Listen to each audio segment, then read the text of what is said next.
So this is the kind of terrain we're going to work on frequently with our tractor. So you come to this trade-off of, do you want to space out the wheels? Do you want to put in weights? Do you want to do a combination of that and stuff? And I'll show you what I decided to do in this video. Okay, it's time for a science fair project. I've read about this, I've kind of watched a bunch of videos about stability, but I want to actually kind of just show myself, and I'll show you as well, where the stability point is on this tractor. And I think it's going to be really similar for every other tractor. And hopefully it helps me kind of better understand why we do what we do with, you know, weighting the back, getting the balance point right and everything. So to start with, this is just the basic tractor. It's front end loader with the loader on it. Very rarely, I think, will I ever use this without the loader, if I'll ever even take it off. So right now I've got nothing on the back. All the weight is going to be basically in a triangle, and I'm going to show you why that triangle is there. So first, I'm going to just lift the, I'll just lift the front wheels up off the ground.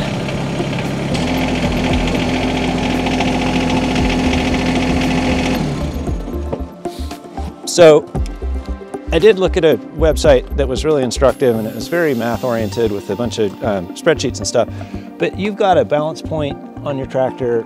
This is doing nothing for stability. It's doing great for traction. And at some point, when you get to the extent of that, it becomes a stability issue. It will start to support the tractor. But in general, you're talking about the pivot point of this axle up in front, which is a solid axle that's just on one pivot, and the rear two tires, so that forms a triangle. And somewhere in the middle of that triangle, if the tractor is upright, is the center of gravity of the tractor. Now this isn't unuseful, and so certainly when you start tipping, when you get to the extent of that front axle's limit, it will hold you. But if you're starting to move already, if you've got momentum and you're on a slope or something, and you start tipping and you hit that front point, you'll see in these graphs I'm going to show you that it doesn't make it doesn't help a great deal. It does give you a little bit of extra tolerance before you kind of actually start to flip. So for now, I'm going to put this up on my little poor man's balance beam, and I'm going to try to figure out when the tractor is empty with no back on it or anything. I'm going to try to figure out where the balance point is.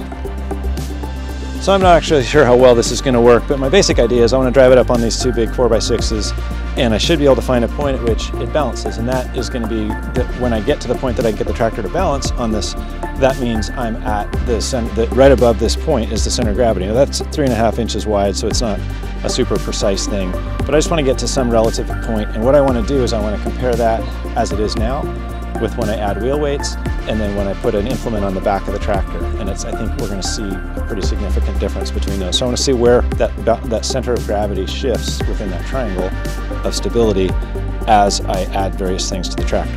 To start with, I'll see if I can get it up on these ramps.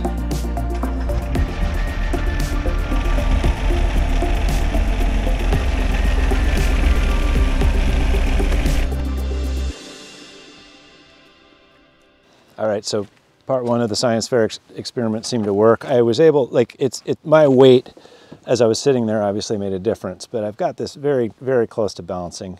You can see it's a little bit different side to side. So I can take a measurement, and I'll just use the front wheels as a reference point.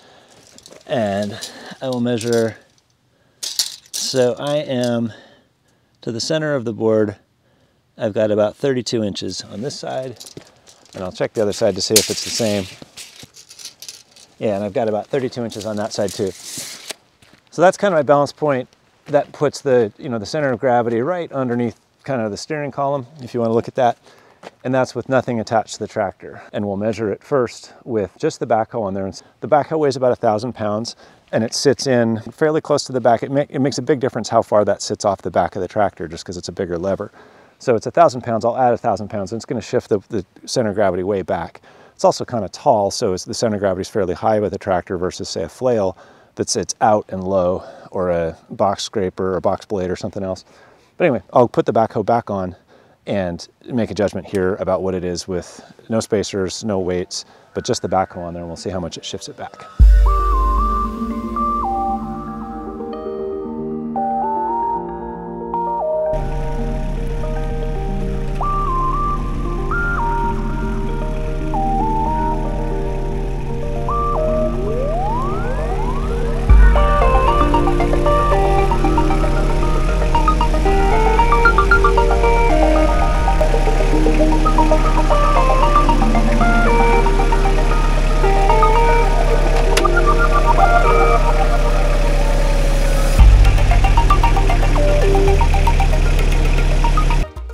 All right, well that made even more difference than I thought it would. It was actually so much that my weight was actually to the front now. So when I get off the tractor, instead of falling to the back, it falls to the front.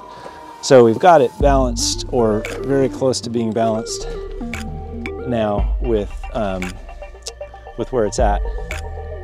And if anything, it's a little front heavy where it's sitting right now. I had to actually stretch the boards out. I was worried I'd drive off the end of them. So now my center of gravity, roughly speaking, is back at 47 inches. So we picked up 15 inches of transition or sliding back the center of gravity by adding 1,000 pounds off the back in the backhoe. I've got the backhoe tucked up tight against the back now, as you would, it's in its little transport position. And so that's kind of a reference point to use. Really demonstrates how much having weight in back and where that weight is distributed moves that triangle from, that corner pivot to the two back tires, moves it way to the back. So now with the backhoe on, I'm going to make my changes to the rear geometry here. I'm going to add some weight and put in the spacers. Spacers won't make a difference in this regard. They'll make it side to side, and we'll talk about that later. But now I'm going to add the weights and try to rebalance again, move my boards a little bit. And so far I've survived this science experiment without falling off the boards, but I think I would be okay if I did. So anyway, we'll see how the next step goes. All right, so here's these wheel spacers. They are made by Bora, and Bora makes these for a whole bunch of different tractor types, and I think a bunch of different vehicles. But they're customized to the thread pattern and the bore, and this has got a little lip for concentricity, and so that's going to be custom for each different kind of wheel that you have on whatever vehicle you have. So these are aluminum. They make them both in steel and aluminum. The aluminum is plenty strong, and it's anodized, and because I'm in a marine climate, I figured that would probably be a little bit easier to manage. I will need to occasionally pull the wheel off and torque check these and then torque check the wheels, but I don't feel like that's prohibitive to have the safety factor. A lot of people get worried about the transmission or the warranty for their tractor, and this will stress the transmission a little bit. This tractor comes with two different wheel widths, and so they've already built in some engineering tolerance for different wheel widths. And a lot of people would use these for just snow chains, just for clearance. This is 1.5 inches, so it's not really aggressive. You can get these all the way out to 6 inches and really spread the wheels out, which I think does, the farther you go out, the bigger that arm is and the more torque there is on that transmission. If I spend 6 years safe and stable on hills and end up wearing out a transmission, I feel like that's better than the alternative of flipping the tractor over and either dying or really damaging the tractor more significantly. So I'm going with spacers here. It's only part of my strategy for stability. Okay, here's this spacer, and you can see it's got a rim on it that matches the rim here, and then it's got a seat in there, so it's going to sit in and center on that rim. They've got conic bolts here that fit in, and I'll put this on and tighten it up, and then start torquing it.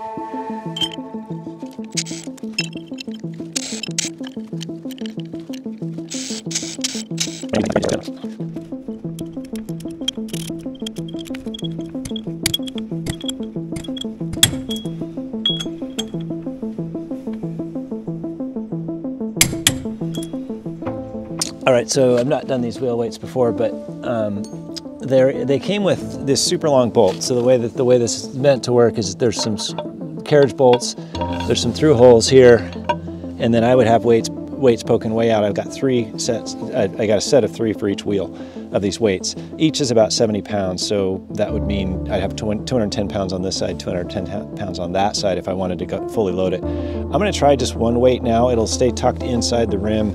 It won't extend anything else. I'm going to have the slight expansion with the spacer, and I'm going to kind of split the difference and see how that goes. It's easy enough to get different carriage bolts. I just got some shorter carriage bolts here that are that'll be smaller, and I can see how this goes with a set of 1, and I can always switch these out.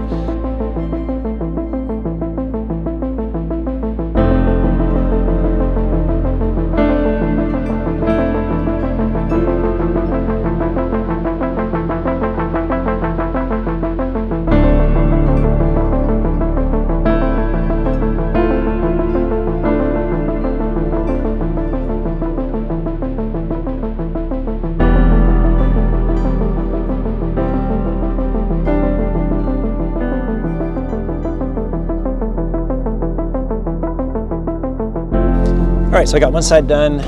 It was interesting, you probably saw I threw on a second weight, and I had just a little bit too few threads to be able to just put two in. It actually would fit pretty well with the second weight in here. It wouldn't stick out too far, so I may resort to that, but I would need to get longer bolts. I'll measure, and these are now too long, so at least for the single weight version, I'll cut these down and I'll measure how much that is. I'll put in the description. This is the three weight version, and this is kind of like a 1.5 weight version, I was guessing when I was at the bolt store. This is going to work well. I didn't realize I'd have access to the lug nuts, which is nice, so I can at least check the outer torque here. I still have to pull that every once in a while and check the inner torque on that spacer. It is pretty flexible, so I can add a second weight or I can take a second one off. I don't love those star nuts. It took me a minute to figure out. I just use a socket to kind of shove them on, and I'll probably have to like Dremel those off or peel them off with pliers because they kind of are a one-way thing. But it is nice because you can get them in there and hoist the wheel up on. As I was putting the wheel on, I realized it's probably not a good idea for me personally to do this with all the weights in here and on the wheels, trying to put the wheels on. I think you can be good at running marathons or lifting tractor tires onto tractors, but you probably can't be good at both of those things. I'll switch this around, do the other side. I'm gonna grab lunch real quick and get the other side done, doing it the same way. And then we'll do one real quick test on the board here, and I'll show you if that makes any difference on our center of gravity. Before I switch these, you can kind of see, so this is what I would call the stock side, and you can see that there's a center line on the tire here, and then the fender is just to the outside of that with these tires that they're sort of ship stock. And then if I switch to the other side, you can see that center line is right about even with the fender. So it is out a little bit wider, not a whole lot.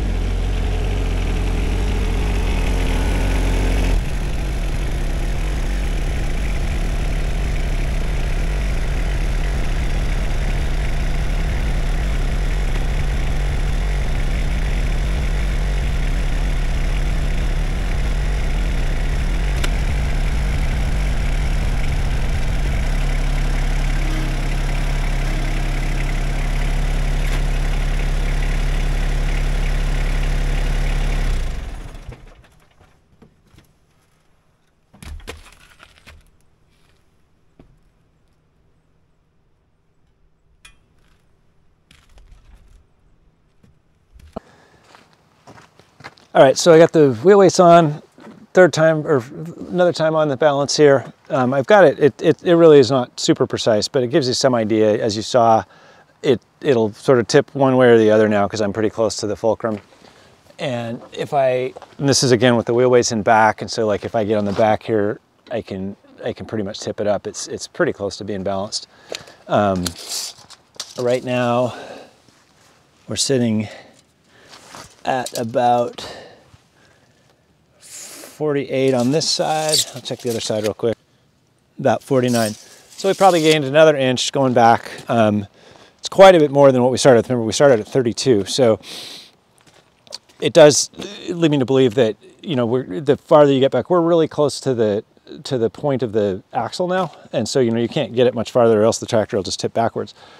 So we've got it weighted down, really planted in the back with a wider stance now. And I'll show you, I'll switch to a computer and I'll show you kind of what that triangle looks like mathematically and how these things relate to what your tip angles are. This is this awesome spreadsheet this guy, Lumberjack, put together, and he's got a good video too. You should watch the video. I've got the link here, and then I've also got it down in the description. What it does is you take your basic tractor parameters and put them in here, and I've got this set up for the SA425 as we started. So we didn't have any rear weight, we didn't have any tire ballast or wheel ballast, and we also hadn't spread the wheels apart. And we measured what the center of gravity is with my little balance board, and we came up with this, and I used the wheelbase to figure out what that distance is from the rear axle, is how it's sped up here. So this is the first time we tried to balance. And it looks like laterally, like to the side, if we go between 0 on this line down here, 0 and 15 degrees, you can see you start the most stable and then you become slightly less stable. When you get down to the bottom here, you're tipping over.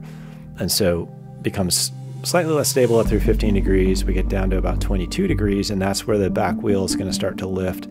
And then we quickly use up that little bit of flexibility in the front axle in the next degree or two, and then it tips over after that. So we don't have a whole lot of stability once we start kind of breaking loose the back rear wheel, and that makes kind of intuitive sense. So that's about 22 degrees, call it, that you start to get sketchy. Okay, so now if we switch back over and we add all we're going to do is add the backhoe, because that's all we did the first time. We just added a backhoe. Everything else stayed the same. We'd already measured where the center of gravity of the tractor alone was, and that's all we need to change here, because we added in a backhoe. And now we can see we pushed out close to 30 degrees. So everything was pretty similar, but now we're stable. We go across 15, we go through the 22 we used to have, and we're out almost to 32. We're probably at 28, 29 degrees. Then we use up the front axle, and then we drop out. So it's really quick at the last bit, and that's just the front axle. But we're able to be on like a 30-degree slope now, which is considerably better.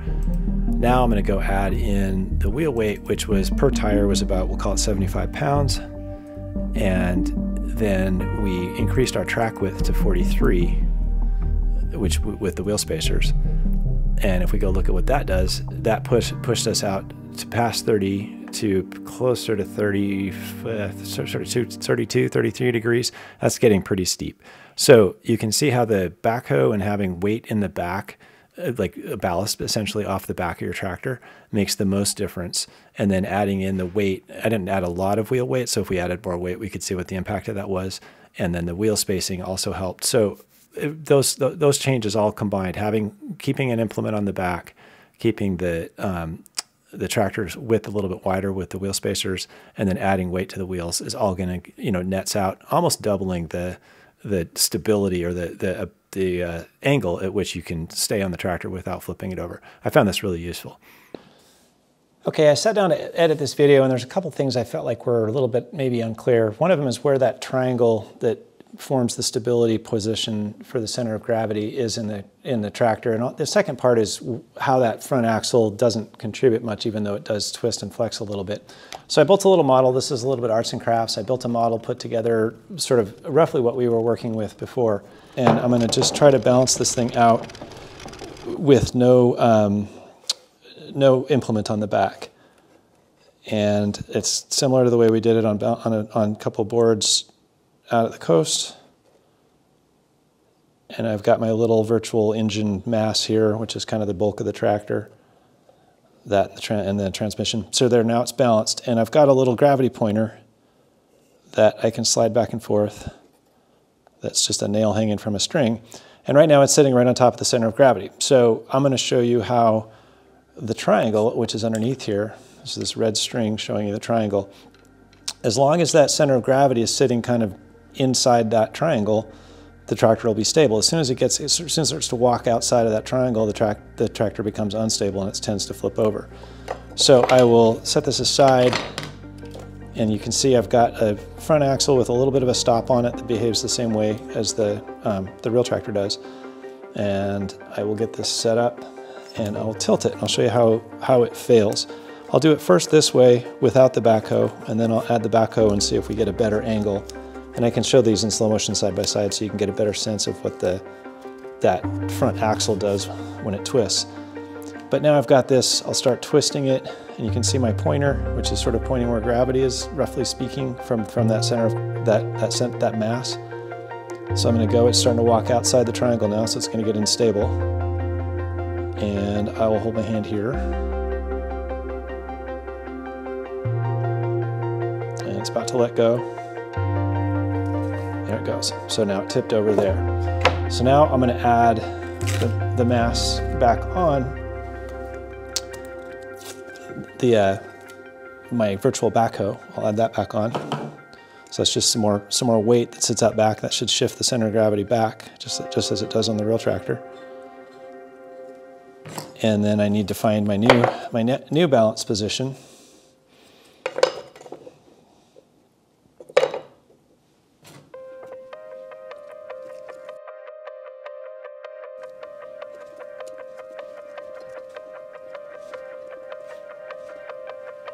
Okay, so now I've got it balanced with my new mass on there, and I'll move my center of gravity pointer back to that spot. And this is where the key lies. When I move that back, you can see that since the triangle is getting wider as I go back towards the axle, I get more stability, or a wider range of stability, when I move that that back. So let's see if that bears out with a little tilt test here. Like I said, I'll show these in slow motion side by side later. But now having moved that center of gravity farther back, I should get a deeper angle before it wants to let go. So there's my little gravity pointer. It's walking out. Steeper, steeper, and there it goes. Here they are side by side in slow motion, which doesn't really show a whole lot of difference between the two in terms of when they break open, but it does show you what that front axle does as it starts to open up.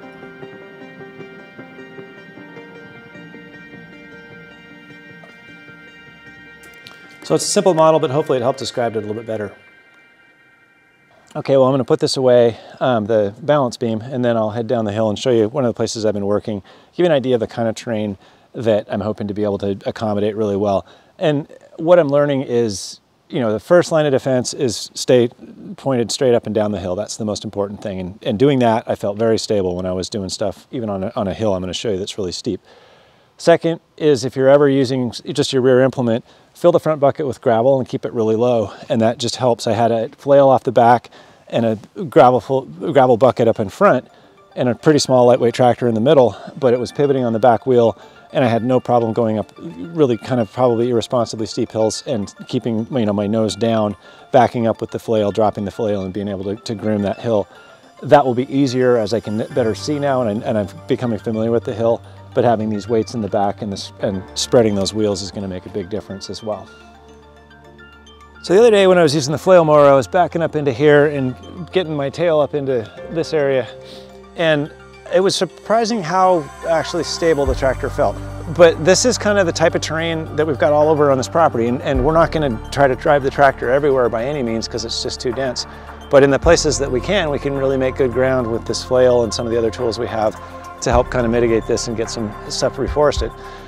I'll probably get longer bolts, and when I do, I'm at about 41 hours, and so when I get to my 50-hour service interval, I'll pull the wheels off, I'll do all the changes, I'll do the other stuff, torque everything one more time just to make sure everything's holding up. And I'll also probably put a second weight on because it seems like it tucks in there well. It'll add some more stability, and I think that's a pretty good compromise. I'll see how it's going in the 8 hours or so before then. If you have a great deal of experience with tractors and there's something I'm representing improperly or something that maybe you think would be different, add a comment. I'm sure somebody's going to say you just have to fill the tires, and that's a given. I went through that with my dealer, and I really think with the weights, it's a good alternative because you can take them on and off. Anyway, that's what I'm going to do. I'll stick with the small spacers, the weights, and hopefully have a stable tractor. All right, that's my take on tractor stability as I understand it so far. If you're already a subscriber, I really appreciate it. Thank you. If you like this kind of content, I'm going to be doing other attachments and some other videos on tractors. Please subscribe. And until I see you next, I'll be out building. Thanks again.